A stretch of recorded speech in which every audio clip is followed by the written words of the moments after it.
You know the music of Pharaoh? No. No?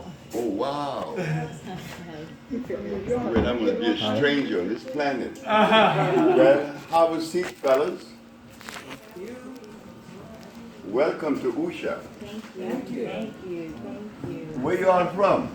A different part. I'm from New Jersey. Where? New Jersey? New Jersey. Yes. Yeah. I was recently in New Jersey. Oh, There's a policeman here, Larry Daniels. okay. Had diabetes. Came here with a sugar at 600. Wow. That's happened to me too. And that was a Monday. The Thursday was 91. And he was all happy from New Jersey.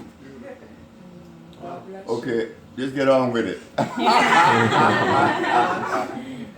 You know, this center came out of our energy that make things happen, you know. I can't take credit for it because I'm the little boy that didn't go to school. Never entered any school. So I had these dreams though. These dreams about helping. But my friend used to always criticize me because he said that it would be difficult for me to reach any level of endeavor because of my limitation not going to school. That was according to them, but my brain was telling me something different. So I became very sick, extremely sick. I was angry. I want to blow my brains out. I want to kill my wife. I plotted to kill my wife one night,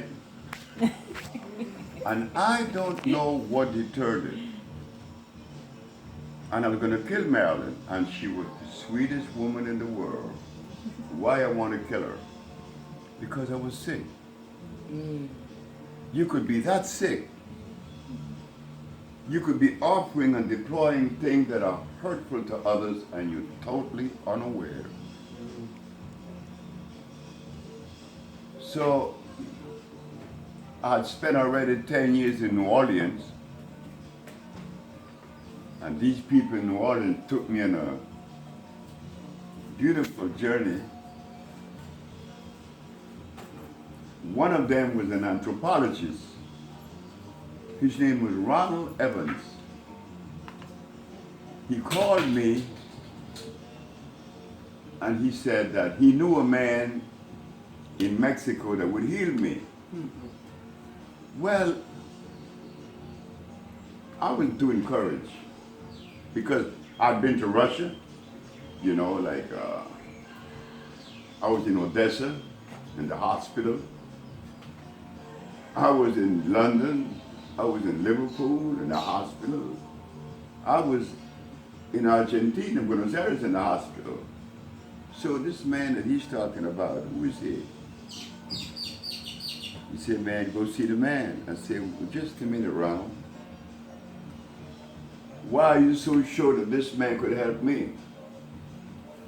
He said, because there's integrity behind this man.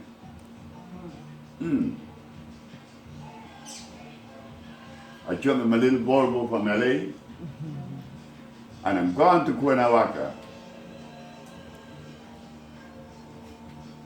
And the man looked at me and said, you are dying. I said, I believe you. He said, how do you know? I said, because last Sunday, I said, I was walking from my bedroom to the bathroom, and I didn't reach the bathroom. I got up off the floor. Hours later. You see, you're dying. But listen to me, he said. I'm going to take you into a different world, a beautiful world, a world that is full of nothing but joy, but you're going to listen. I wonder what he's going to tell me. He said, if you continue on the path that you're on, you're not going to live to see 50. But if you change that journey to another, you'll be making babies in your 70s. I said, but I'm not making babies now because my penis isn't getting hard. And I'm only 30. I'm going to make babies in my 70s. So he said, look, are you going to listen to me? I said, yes. Okay, you listen to me. And he gave me these herbs. And he let me go. Don't you eat anything. For how long? 2 days? He said, no. 90. I said, man, this man is crazy. This man is out of his mind. 90 days? How could I live? He said, how could you live? He said, okay, just put it into perspective. You've been eating rice, beans, hog, and chicken. You've been eating lamb. These things are poison. You've been eating eggs and bacon. They're poison. So if you stop eating the poison, that's a plus. But how am I going to live? By the breath that you're breathing. I said, oh my God. But I'm impotent. So I'm going to try this man. 1 day passed, 2 days passed, 3 days passed. On the 20th day, I'm no longer diabetic. On the 57th day, I'm no longer impotent. That was where there was a war in me. Why? Because as a child, I used to go to the barber shop. Mr. Creek from Trinidad.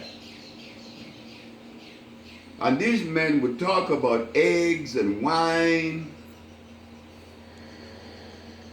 for sexual virility. But naturally, I'm a young boy. I'm listening to these grown-ups. I'm going to be influenced by what they say. Come to find out, that was never true. But I grew up with that particular way of life. Now, it's 57 days I've not eaten, and I woke up and my penis is standing up straight. So now, I want to really understand this. And I did, because the body was able to drain the plaque that has been accumulating over those 30 years. And I was totally unaware of it. And that is the one disease. There's never been two diseases in the world. The one disease is inflammation. And it is acquired by the things that you eat. What you eat will determine how you live, how you behave, how you even relate to you.